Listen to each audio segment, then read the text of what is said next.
To polynomials. Polynomials क्या होते हैं? ऐसे एल्जेब्रिक एक्सप्रेशंस।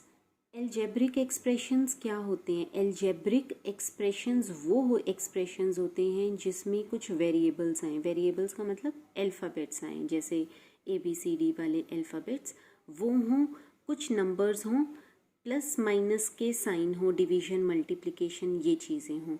तो ये जो पूरा ऐसा एक मिक्सचर बनता है इन चीज़ों का, उसको एल्जेब्रिक एक्सप्रेशन बोला जाता है।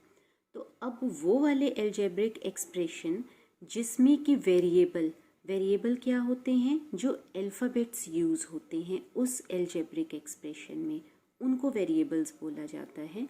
वेरिएबल की जो पावर होती है ना, वो एक होल नंबर होनी चाहिए। होल नंबर का क्या मतलब होता है? 0, 1, 2, 3, 4 up to infinity, positive counting और 0, ये सारे नंबर्स हो सकते हैं। इनके अलावा कोई भी नंबर नहीं होना चाहिए, ठीक है।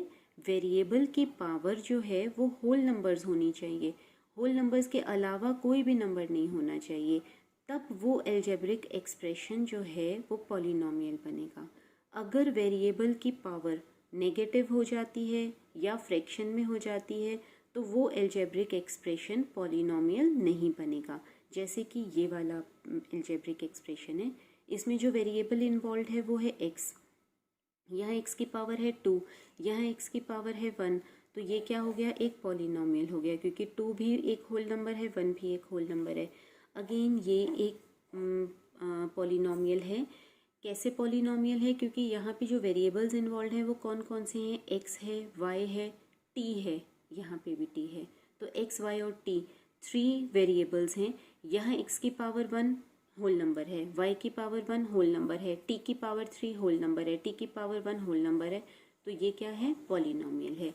यहाँ पे ये वाला नेक्स्ट एल्जेब्रिक एक्सप्रेशन देखते हैं।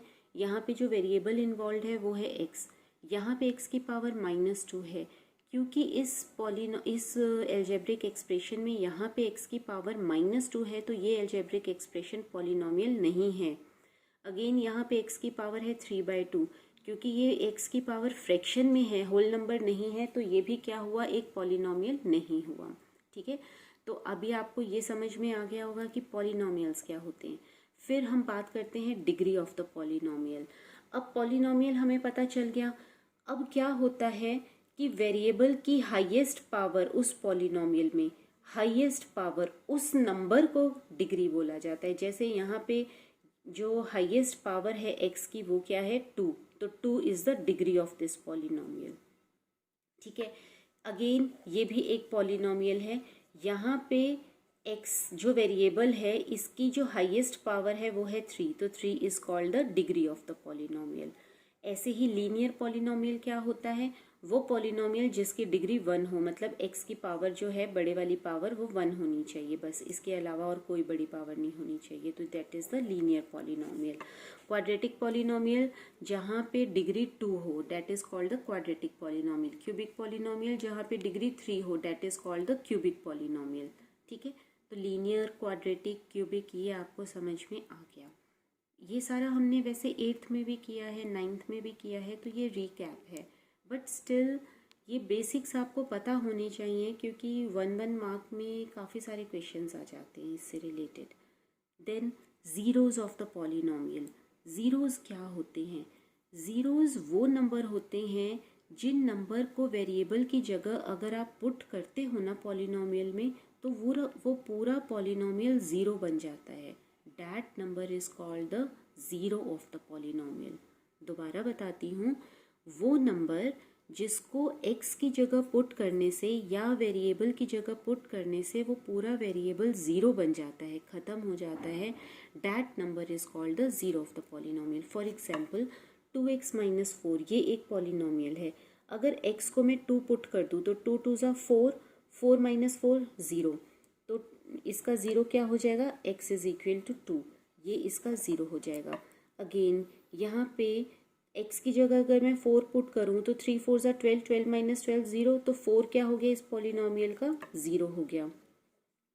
अगेन यहाँ पे 5 × -2 -10, -10 + 10 0, तो x इज इक्वल टू -2, ये इसका ज़ीरो हो गया। ठीक है, तो ये तो हो गए ज़ीरोज़, मतलब x की वो वैल्यू जो कि इसको ज़ीरो बना देती है, that is called the zero of the polynomial. और ये आपने 9th में सीखा भी है, इसको कैसे निकालते हैं। 2x - 4 इसका ज़ीरो निकालना है तो इसको ज़ीरो के इक्वल पुट कर दो, यहाँ से x निकाल लो, क्या आएगा, x इज इक्वल टू 4/2, 2, तो ये क्या बन गया, इसका ज़ीरो। ठीक है, तो ये तो सब आपने सारा का सारा ये चीज़ आप लोगों ने 9th क्लास में किया हुआ है। अब ज़ीरोज़ आपने 9th क्लास में भी सीखा था कि कैसे निकालते हैं, लेकिन मैं अभी फ़िलहाल आपको ज्योमेट्रिकल मीनिंग ऑफ ज़ीरोज़ बताती हूँ कि इसका ज्योमेट्रिकली क्या मीनिंग है। ज्योमेट्रिकली का मतलब ये है जब हम पेपर पे पेन से ड्रॉ करते हैं उस पॉलिनोमियल को या उस फंक्शन को, तो तब कैसे पता चलता है, वहाँ पे आपको कैसे पता चलता है उस फिगर से या उस डायग्राम से कि ज़ीरो कौन से हैं। देखो, कोई भी अगर आपके पास पॉलिनोमियल है आप उसको ना ड्रॉ कर सकते हो। ठीक है, हम ऐसे x एक्सिस होती है और ये y एक्सिस होती है, हमने उस पॉलिनोमियल को ड्रॉ कर दिया। वो जो पॉलिनोमियल को हमने ड्रॉ किया, देखो this is x axis and this is y axis. ठीक है, इसको आप एक्सटेंड भी कर सकते हो, ये ओरिजिन हो गया ऐसे। तो ये वाला जो पॉलिनोमियल हमने इसको ड्रॉ किया, इसको ना आप ग्राफ कहते हो। किसको ग्राफ कहोगे, ये पॉलिनोमियल को, ये जो हमने ड्रॉ किया इसको, कर्व को ग्राफ कहोगे। जहाँ जहाँ पे ये एक्स एक्सिस को कट कर रहा है वो नंबर्स क्या होंगे, इस पॉलिनोमियल के ज़ीरोज़ होंगे। जैसे कि ये पूरा graph x axis, this is x axis, ये कहाँ कट कर रहा है, 2 पे पॉइंट पे कट कर रहा है और 3 पॉइंट पे, तो 2 और 3 क्या हो जाएंगे, इस पॉलिनोमियल के ज़ीरोज़ हो जाएंगे। ऐसे ही ये एक्स एक्सिस है, ये वाई एक्सिस है और ये हमारा ग्राफ है। ये जो ग्राफ है ये इस पूरी एक्स एक्सिस को, इस एक्स एक्सिस को कहाँ कट कर रहा है, 4 पे कट कर रहा है, तो 4 क्या हो गया, इसका ज़ीरो हो गया, राइट।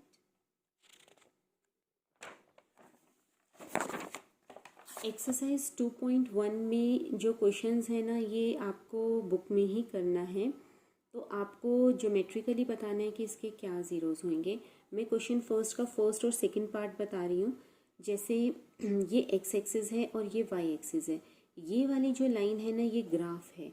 अब ये तो एक्स एक्सिस के पैरेलल है, ये वाला जो इसका ग्राफ है ऑब्वियसली आपको दिख रहा है ये एक्स एक्सिस को कहीं पे भी कट नहीं करेगा, तो इसे कितने ज़ीरोज़ हो जाएंगे, कोई ज़ीरो नहीं होगा, नो ज़ीरो, कोई ज़ीरो नहीं होगा इसका। ठीक है, अब जैसे ये एक्स एक्सिस है, ये वाई एक्सिस है और ये ग्राफ है, ये इस पॉइंट पे कट कर रहा है, तो कितने ज़ीरोज़ हो गए, 1 ज़ीरो। हमें ये नहीं पता, अगर ये नंबर दिया होता, पॉइंट दिया होता तो हम बता देते कि ये इसका ज़ीरो है, बट यहाँ पे ये पॉइंट दिया नहीं हुआ तो हम बस ये ही बताएंगे कि कितने ज़ीरोज़ हैं, 1 ज़ीरो। ठीक, तो ये एक्सरसाइज 2.1 है। हम 2.2 भी अभी करेंगे क्योंकि ये तो बुक में ही हो जाएगी, ओरल है। नेक्स्ट जो टॉपिक है वो ये है relationship between zeros and coefficients of a polynomial. Coefficients क्या होते हैं पॉलिनोमियल के, फ़िलहाल मैं यहाँ क्वाड्रेटिक पॉलिनोमियल की बात कर रही हूँ। क्वाड्रेटिक पॉलिनोमियल वो होता है जिसमें x की जो हाईएस्ट पावर है या वेरिएबल की हाईएस्ट पावर जो है वो 2 होती है। इसको जनरल फॉर्म में कैसे लिखा जाता है, ax² plus bx plus c, ये इसकी जनरल फॉर्म है। a is called the coefficient of x², b is called the coefficient of x, c is called the constant term. ठीक है, तो जितनी डिग्री होती है ना पॉलिनोमियल की उतने ही उसके ज़ीरोज़ आते हैं। अगर ये क्वाड्रेटिक पॉलिनोमियल है तो मतलब इसकी डिग्री 2 है, तो इसके कितने ज़ीरोज़ आएंगे, 2 ज़ीरोज़ आएंगे, 2 ज़ीरोज़। ठीक है, अगर डिग्री 3 होती है तो उसके 3 ज़ीरोज़, डिग्री 4 होती है पॉलिनोमियल के तो उस पॉलिनोमियल के 4 ज़ीरोज़ आते हैं, डिग्री 1 होती है तो उस पॉलिनोमियल का 1 ज़ीरो आता है। तो यहाँ क्वाड्रेटिक पॉलिनोमियल के हमेशा 2 ज़ीरोज़ आते हैं और मैं उसको जनरली अल्फ़ा और बीटा से डिनोट करती हूँ। देखो ये अल्फ़ा और बीटा कोई घबराने वाली बात नहीं है, ये अनदर लैंग्वेज है, अनदर लैंग्वेज के अल्फ़ाबेट्स हैं। तो अल्फ़ा को आप ऐसे डिनोट करते हो और बीटा को ऐसे स्टाइलिश बी बनाते हो, ऐसे एक ये टांग लंबी खींच के, है ना। तो this is called alpha, this is called beta. जैसे हमारे इंग्लिश अल्फ़ाबेट्स में ABCD XYZ ये सब होते हैं, तो ऐसे ही अल्फ़ा और बीटा अनदर लैंग्वेज के ये दो अल्फ़ाबेट्स हैं, अल्फ़ा एंड बीटा। तो हम क्योंकि इसको ग्लोबली जब हम मैथ्स पढ़ते हैं बाहर के जो भी स्टूडेंट्स हैं तो वहाँ पे भी ऐसी ही टर्मिनोलॉजी यूज़ की जाती है, इसीलिए हम अल्फ़ा बीटा ले रहे हैं। आप ए और बी भी ले सकते हो, तो मैंने यहाँ अल्फ़ा और बीटा ले लिया। तो इस क्वाड्रेटिक पॉलिनोमियल के, क्योंकि ये एक जनरल क्वाड्रेटिक पॉलिनोमियल है तो इसके जनरल ज़ीरोज़ मैंने अल्फ़ा और बीटा ले लिए। अब मुझे ये ढूंढना है कि क्या रिलेशनशिप है बिटवीन द ज़ीरोज़, ये जो ज़ीरोज़ हैं, और कॉफिशिएंट्स, ये ए बी सी, ये जो कॉफिशिएंट्स है ना पॉलिनोमियल के, इनके बीच में क्या रिलेशन है। क्या रिलेशन है, देखो अल्फ़ा प्लस बीटा, अगर मैं ये ज़ीरोज़ का सम कर देती हूँ that is equal to minus B upon A, यानी कि माइनस बी अपॉन में A minus coefficient of X upon में कॉफिशिएंट ऑफ एक्स स्क्वायर। अगर मैं उन दोनों ज़ीरोज़ को प्लस करती हूँ तो वो इसके इक्वल आता ही आता है, ठीक है, ये फैक्ट है। अगेन एक और रिलेशन है अल्फ़ा इंटू बीटा, अगर मैं दोनों को मल्टीप्लाई कर देती हूँ ज़ीरोज़ को, alpha into beta that is equal to c upon a, constant term upon में कॉफिशिएंट ऑफ एक्स स्क्वायर, तो सी अपॉन ए, राइट। तो अब एक्सरसाइज 2.2 क्या है, find the zeros of the polynomial and verify the relationship between the zeros and coefficients of polynomial. तो आपके पास जैसे फर्स्ट क्वेश्चन में क्वाड्रेटिक पॉलिनोमियल्स ही मेनली दिए हुए हैं, तो एक फर्स्ट पार्ट ऐसा है x square minus 2x minus 8 is equal to 0। Quadratic polynomial के ज़ीरोज़ जब भी आपको निकालने हो तो सम और प्रोडक्ट रूल से आप निकाल सकते हो। सम और प्रोडक्ट रूल आपने 7th में भी किया है, 8th में भी किया है, 9th में भी किया है, तो वही है। इसको पहले 0 के इक्वल पुट कर दो, प्रोडक्ट क्या हो जाएगा -8 और सम क्या हो जाएगा -2। आपको दो नंबर्स ऐसे ढूंढने हैं जिनका प्रोडक्ट -8 आएगा और सम क्या आएगा -2 आएगा। प्रोडक्ट इज -8 रफ में लिख लो और सम क्या है -2। तो अब ऐसे दो नंबर्स ढूंढने हैं जिनका प्रोडक्ट -8 और सम -2 आएगा, तो क्या हो जाएगा -4 और 2, इन दोनों को मल्टीप्लाई करूंगी तो -8, इन दोनों को ऐड करूंगी तो -2। फिर आप क्या करते थे, जो x वाली जो टर्म है इसको आप हटा देते थे, स्प्लिट कर देते थे, -2x की जगह -4x प्लस 2x लिख देते थे, तो x square -4x plus 2x और ये -8 as it is equal to 0। इन दोनों को कंबाइन कर लो, इन दोनों को कंबाइन कर लो, फैक्टर्स बना लो, x इंटू एक्स -4 प्लस यहाँ से 2 कॉमन x -4 बाहर, x plus 2 is equal to 0, इधर x -4 इज इक्वल टू 0, इधर x plus 2 is equal to 0, x is equal to 4, x is equal to -2। तो ये दो आपके पास क्या आ गए, ज़ीरोज़ आ गए।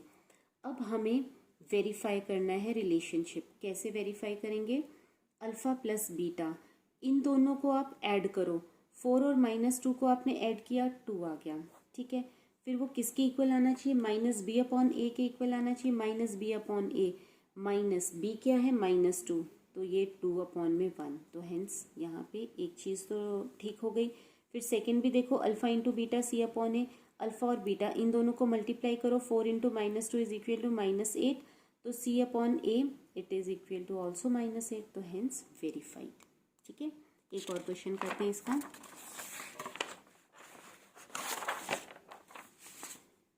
4u² plus 8u is equal to 0। अभी देखो यहाँ पे जो वेरिएबल इन्वॉल्व है वो है u, यहाँ पे x नहीं है, तो यहाँ से इसको बहुत इजी है, सम प्रोडक्ट रूल से भी करने की ज़रूरत नहीं है। आप 4u कॉमन ले लो, 4u कॉमन लिया, ब्रैकेट में आ गया u प्लस 2। अब ये दो फैक्टर्स बन गए, एक ये वाला और एक ये वाला, तो इधर दिस इज इक्वल टू 0 और दिस इज इक्वल टू 0। तो अगर 4u इज इक्वल टू 0 है तो 4 तो 0 हो नहीं सकता, तो इसका मतलब या तो u 0 होगा या फिर u प्लस 2 0 होगा, यानी कि u -2। तो इधर u इज इक्वल टू 0 और u इज इक्वल टू -2, ये दो ज़ीरोज़ आ गए, 0 एंड -2। अब इनकी वेरिफिकेशन आप कर लो, अल्फ़ा प्लस बीटा क्या हो जाएगा, 0 प्लस -2 डेट इज -2, तो ये -b अपॉन ए के इक्वल होना चाहिए। -b क्या है, कॉफिशिएंट ऑफ x, यानी कि 8, -8 अपॉन में 4 डेट इज -2, ये दोनों सेम आ गए। अल्फ़ा इंटू बीटा करो, 0 इंटू -2 डेट इज 0, और ये c अपॉन a के इक्वल आना चाहिए। c क्या है यहाँ पे, कांस्टेंट टर्म है ही नहीं है, है ही नहीं मतलब ज़ीरो है, तो 0 अपॉन में 4 डेट इज़ 0, तो हेंस वेरीफाइड। ठीक है, फर्स्ट क्वेश्चन आपको ऐसे करना है। फिर सेकंड क्वेश्चन है आपके पास, find a quadratic polynomial whose sum and product of its zeros are given. अब क्या है, सेकंड क्वेश्चन में क्या है कि आपको सम दिया हुआ है जीरोज का, जीरोज जैसे अल्फा और बीटा, इनका सम आपको दिया हुआ है, ठीक है, और प्रोडक्ट भी दिया हुआ है, आपको पॉलिनोमियल निकालना है। तो इसका बड़ा सिंपल सा एक फॉर्मूला है, x square minus S x plus P. ठीक है, और यहाँ पे के ज़रूर लिख दिया करो कांस्टेंट, मतलब कांस्टेंट इन द सेंस कि ये एक स्केलर होता है, ये आपको लिखना ही है हर क्वेश्चन में। तो x square minus S x plus P, S क्या डिनोट करता है, सम ऑफ द ज़ीरोज़, और पी क्या डिनोट करता है, प्रोडक्ट ऑफ द ज़ीरोज़। तो यहाँ पे फर्स्ट पार्ट में जो सम दिया हुआ है ना ज़ीरोज़ का, वो 1/4 दिया हुआ है, और प्रोडक्ट जो दिया हुआ है वो -1 दिया हुआ है। तो यहाँ पे आप कैसे करोगे, के एक्स स्क्वायर माइनस ये वाला माइनस, ये ऐसे लगेगा, एस की जगह क्या लगेगा, 1/4 इंटू एक्स प्लस पी क्या दिया हुआ है, -1। बस आप यहीं पे छोड़ दो, पीछे आंसर में इसका एलसीएम लिया हुआ है, ज़रूरत नहीं है, आप इतना भी छोड़ दो तो भी फुल मार्क्स आएंगे। ठीक है, तो बस आपको यही फॉर्मूला अप्लाई करना है, सम की जगह सम लिख देना, प्रोडक्ट की जगह प्रोडक्ट लिख देना, and that is your answer. तो ये सेकंड क्वेश्चन है। तो फर्स्ट और सेकंड क्वेश्चन आप कल करके मुझे कल रात तक आप सबमिट करोगे, 11 जून रात तक सबमिट करोगे। ठीक है, ओके, बाय बाय।